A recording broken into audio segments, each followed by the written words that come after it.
บัดนี้วันที่17มีนาคม2568เป็นวันที่74ที่ข้าพเจ้าภัสวรรณผู้ดาษขอถวายเสียงสวดสาธยายพระสุตพระปริตรและมนต์ต่างๆถวายเป็นพุทธบูชาธรรมบูชาสังฆบูชาและอาจาริยบูชาแด่ครูบาอาจารย์ทั้งหลายขอจิตของข้าพเจ้าจงตั้งมั่นมีสติระลึกได้มีสมาธิจดจ่อในอักขระพันชนะในบทสวดอย่างต่อเนื่องด้วยเทอญบทที่1บทสวดชุมนุมเทวดาสมันตาจักรวาเลสุอัตราคัจฉันตุเทวตาสัทธัมมังมุนิราชัสสะสุนันตุสักขโมคคทังสคเคกาเมจารูเปคีริสิภารตเตจันตลิเขวิมาเนทีเปรัตเถจคาเมตาลุปนะทหเนเคหะวัตถุมหิเขเตภูมมาจยันตุเทวาชละพละวิสเมยภคันทัพพนาคาติงหันตาสันติเกยังมุนิวรวจนังสาทโวเมสุนันตุธรรมสวนากาโลอยัมปทันตาธรรมสวนากาโลอยัมปทันตาธรรมสวนากาโลอยัมปทันตาบทที่2บทบูชารัตนตรัยอิมินาสกาเลนะพุทธังอภิปูชยามะอิมินาสกาเลนะธัมมังอภิปูชยามะอิมินาสกาเลนะสังฆังอภิปูชยามะบทที่3บทกราบพระรัตนตรัย อะระหังสัมมาสัมพุทโธภควาพุทธังภควันตังอภิวาเทมิสวากขาโตภควตาธัมโมธัมมังนัมสสามิสุปฏิปันโนภควโตสาวกสังโฆสังฆังนามามิ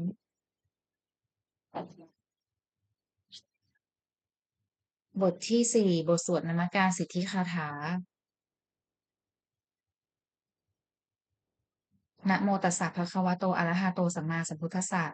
นะโมตัสสะภะคะวะโตอะระหะโตสัมมาสัมพุทธัสสะนะโมตัสสะภะคะวะโตอะระหะโตสัมมาสัมพุทธัสสะบทที่5บทสวดไตรสรณคมนบาทะพุทธังสรณังคัจฉามิธัมมังสรณังคัจฉามิสังฆังสรณังคัจฉามิทุติยมปิพุทธังสรณังคัจฉามิทุติยมปิธัมมังสรณังคัจฉามิทุติยมปิสังฆังสรณังคัจฉามิ ตติยมปิพุทธังสรณังคัจฉามิตติยมปิธัมมังสรณังคัจฉามิตติยมปิสังฆังสรณังคัจฉามิบทที่6บทสวดสัจจกิริยาคาถานาทิเมสรณังอัญญังพุทโธเมสรณังวรังเอเตนะสัจจวัชเชนะโสทิเมโหตุสัพพทานาทิเมสรณังอัญญังธัมโมเมสรณังวรังเอเตนะสัจจวัชเชนะโสทิเมโหตุสัพพทานาทิเมสรณังอัญญังสังโฆเมสรณังวรังเอเตนะสัจจวัชเชนะโสทิเมโหตุสัพพทา บทที่7บทสวดมหาสมัยสูตรเอวัมเมสุตังเอกังสมยังภัคควาสกเกสุวิหารติกาปิละวัตถุสมิงมหาวเนมหตาภิกขุสังเคนะสัตทิงปัญจมัตเตหิภิกขุสเตหิสัพเพเหวะอรหันเตหิทัสหิจโลกธาตุหิเทวตาเยปุเยนะสัมมิปติตาโหติภัควันตังทัศนายาภิกขุสังคันจักอัตโขจตุนางสุทธวาสกายิกานางเทวานางเอตระโหสิอยังโขภัควาสกเกสุวิหารติ กัปปิละวัตถุสมิงมหาวเนมหาตาภิกขุสังเคนะสัตถิงปัญจมัตเตหิภิกขุสเตหิสัพเพเหวะอรหันเตหิทัสหิจโลกธาตุหิเทวตาเยปูเยนะสัมมิปติตาโหนติภัควันตังทัศนายะภิกขุสังคันจะยันนูนะอยัมปิเยนะภัควาเตนุปสังกเมยามะอุปสังกมิตวาภัควโตสันติเกปัจเจกคาถาภาเสยามาติอัตโขตาเทวตาเสือถาปิมานาภาลวาปุริโสสัมมินชิตังวาพาหังปสาเรยะปสาลิตังวา พาหังสัมมินเชยะเอวเมวะสุทธวาเสสุเทเวสุอันตรหิตาภควโตปุระโตปาถึงวหังสุ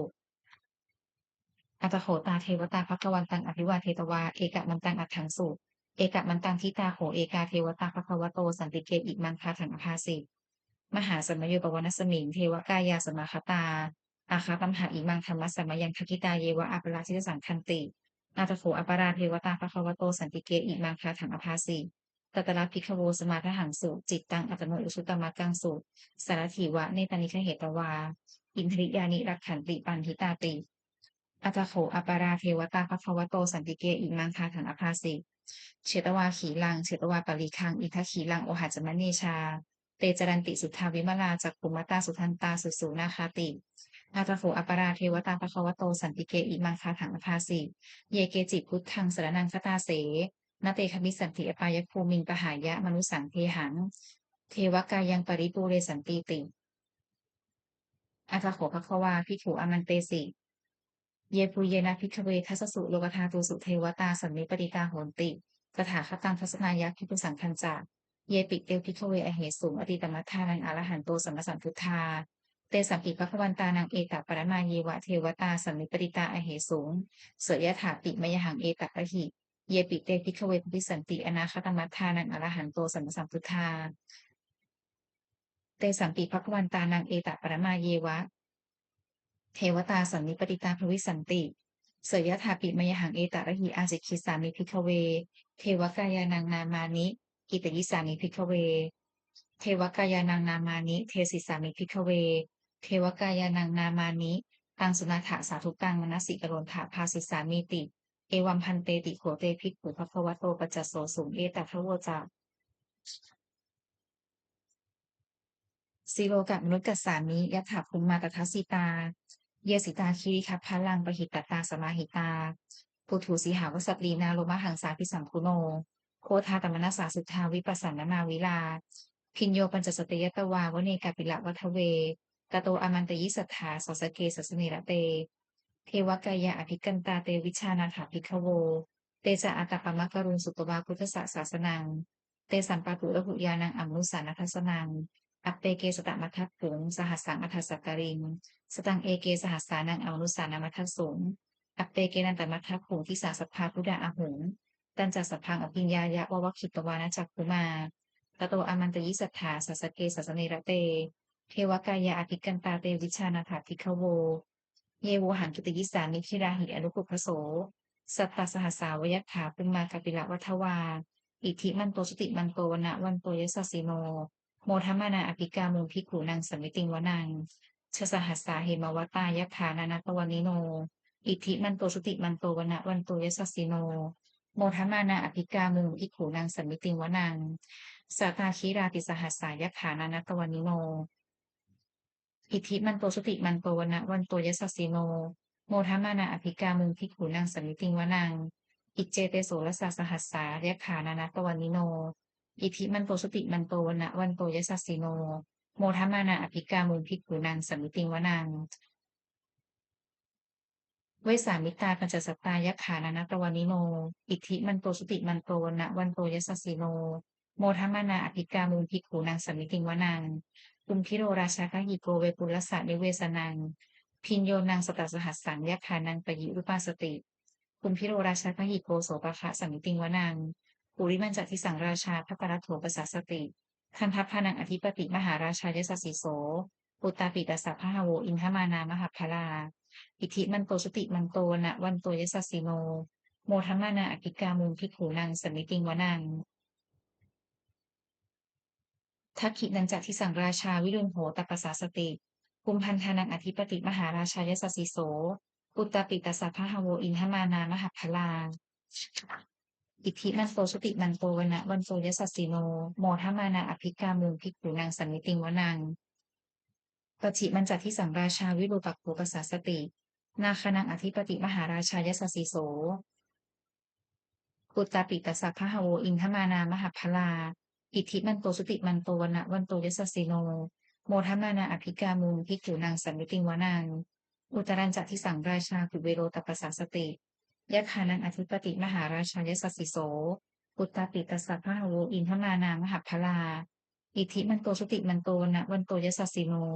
โมทัมมานาอภิกามุงภิกขุนังสัมมิติงวนังปุริมาทิสังคตลัตโถทัคเคนะวิรุณหโกตัชิเมนะวิรูปักโขภูเวโรอุตรังทิสังจัตตารโรเตมหาราชาสมันตาจตุโรทิสาทัทธัลลมานาอัฏฐังสุวเนกาปิละวัทเวเตสังมายาวิโนทาสาอาคูวันจนิกาสถามายาปุเตนทุเวเตนทุปิภูจะวิภูโตสหะจันทโนกรรมเศรษโถจากกินุมันทุนิมันทุจักปนาโทโอมันโยจะเทวสุโตสมาตาลิจิตเสโนจักันทัพโทนโรราชาชโนสโพอาคูปัญจสิโขเซวะติมพารุสุริยวัชสาเกเตจันเยจะราชาโนคันทัพพาสหราชุพิโมทัมมานาอภิกามุงภิกขุนังสัมมิติงวนังอาถาคูนักภาษานาคาเวสาลาสหัตตชกากัมพาลสปาราอาคูปายาคาสหยาติพิยามุนาตระถาจาอาคูนาคายสสิโนเอราวันโนมหานาโคโสปะคะสันติงวนังเยนะคะราเชสหัสสาหลันติทิพาทิชาปคิวิสุทธจักโขเวหายสาเตวนะมัชฌปัตตาจิตราสุปันนาอิติเตสะนามังอภยันตทานาคะราชานามาสิ สุปนโตเขมมะกสิพุทโธสันหาหิวาจาหิอุปวหายันตา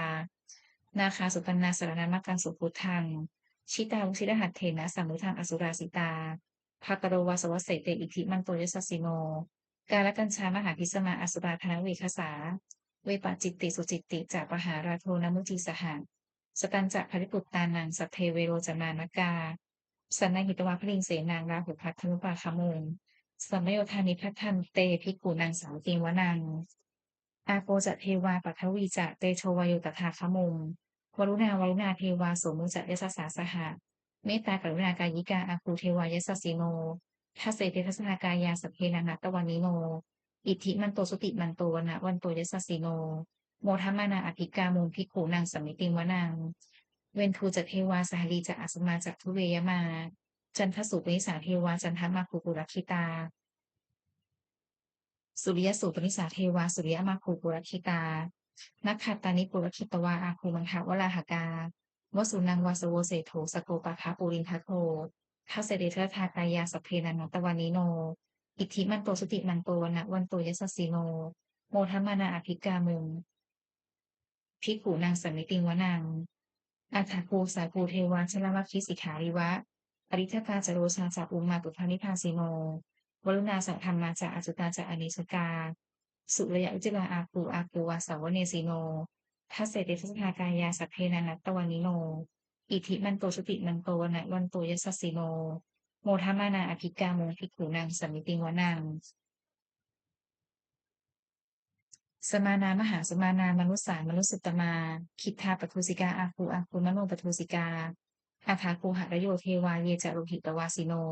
ปาราคามหาปาราคาอาคูเทวายสสสิโนทัสเสเดทัสทากายาสัพเพนันตวานิโนอิทธิมันโตสุติมันโตวนะวันโตยสสสิโนโมทัมมานาอภิกาโมภิกขุนางสัมมิติงวนังสุกากรุณหาอรุณาอาคูเวคานัสสาสหะโพธาปะคยหาปาโมกขาอาคูเทวาวิจักขนาสภามัตตาหาราคชามิสกาจัดเวสสสิโนฐานะยังอาคาปชุมโนโยทิสาอภิวัสสติทัสเสติทัสทากายาสัพเพนันตวานิโนอิทธิมันโตสุติมันโตวนะวันโตยสสสิโนโมทัมมานาอภิกาโมภิกขุนางสมุติงวนังเขมิยาตุสิตายามากัตถกาจัดเวสสสิโนสัมพิตการานเศรษฐาโชตินามาจากอาสวานิมมาลาปิโนอาภูอัฏฐาภูปรณิมิตาทัสเสติทัสทากายาสัพเพนันตวานิโนอิทธิมันโตสุติมันโตวนะวันโตยสสสิโนโมทัมมานาอภิกาโมภิกขุนางสมิติงวนังสัทเถเตเทวนิกายาสัพเพนานัตตวานิโนนามันวะเยนาอาคันสุนเยจันเยสกิสาสหะปวุฒชาติมัคคีลังโอคตินะนมาสวังทักเขโมคะตรังนาคังจันทังวะอสิตาติตังสุพรมาปรมัตโตจากุตตาอิทิมัตโตสหะสันนังกุมาโรติโสจะโสปาคะสัมมุติงวนังสหัสครัมมโลกานังมหาครัมนาคิตินทติอุปปันโนชุติมันโตพิสมากายโยยสสสิโสทัสเศถาอิสราอาคูปัจเจกะวสวัตติโนเตสัจจะมัชโตอาคาหาริโตปริวาริโตเตจะสัพเพอภิกันเตสินเทเทเวสัพพมะเกมารเสนาอภิกามิปัสสกันหัสสะมันทิยังเอถาคันหทะคันทะราเคนะพันธมัทุโวสมันตาปริวาเรถะมาโวมุจิถาโกสินังอิติตถะมหาเสโนปัญหาเสนังอเปสยิปานินาปรมาหัจจะสารังกัตตวานุเพรวัง